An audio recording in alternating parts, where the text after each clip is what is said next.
Salut à vous, c'est Mister Mario 15100 et aujourd'hui je vais faire un tuto sur l'utilisation du couteau papillon.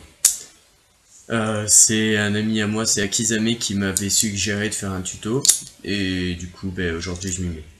Donc déjà, ce premier tuto, je renverrai sur tous les autres tutos à cette première vidéo parce que je vais expliquer comment marche le couteau papillon. Donc en fait, c'est composé de deux branches et d'une lame. Et chaque branche, en fait, a une fente dans laquelle peut venir se loger le couteau. Et le couteau, lui, a un côté tranchant et un côté non tranchant.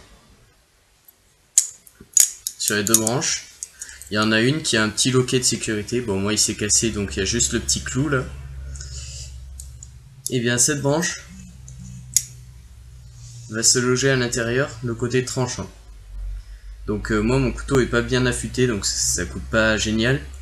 Mais avec la vitesse, si ça se referme sur la main, ça peut faire très mal, ça m'est déjà arrivé. Donc cette branche là, sans le petit clou, on va l'appeler la branche de sécurité, voilà. Parce que la lame peut se refermer sur la main, on se fait pas mal. Donc aujourd'hui, je vais vous apprendre l'ouverture la plus simple, qui est celle-ci. Donc, en fait, moi je le fais sur un plan horizontal,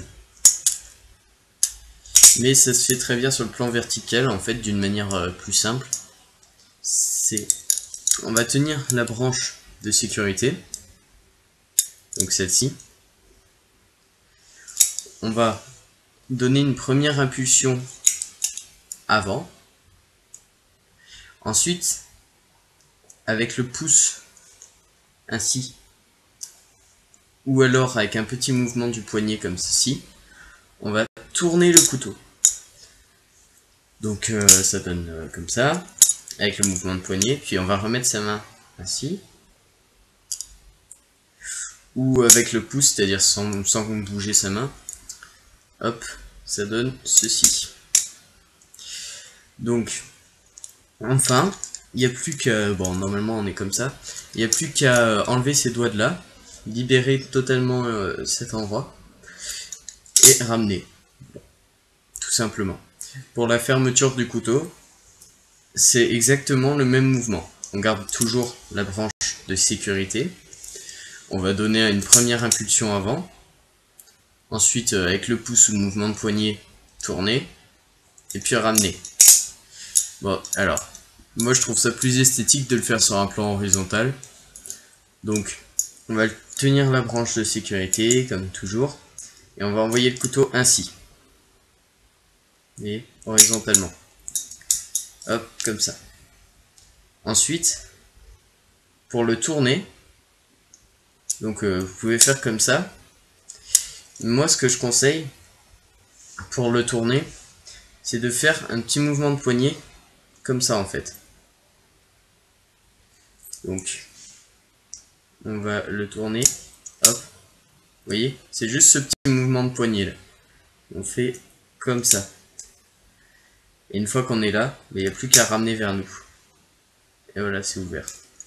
Bon, mais pour la fermeture, c'est le même principe. Voilà, donc je vous souhaite de bien vous amuser avec votre couteau, ou si vous en avez pas, tout simplement, ça peut être bien de savoir comment les gens font, sur les vidéos de couteau papillon et tout ça. Je vous invite à aller regarder ma vidéo, ma petite démo, et même d'aller regarder des vidéos de gens qui savent faire du couteau papillon mieux que moi. Et franchement, ça peut être intéressant. Et si vous y mettez avec mes vidéos, j'espère que vous n'allez pas vous couper. Et ceux qui se couperont, je me tiens pas responsable. Moi au contraire, je vous apprends comment ne pas vous couper, donc vous pouvez pas dire que c'est de la faute des vidéos de gens comme moi ou d'autres qui font des tutos que vous vous coupez. Voilà. Bon à plus tout le monde.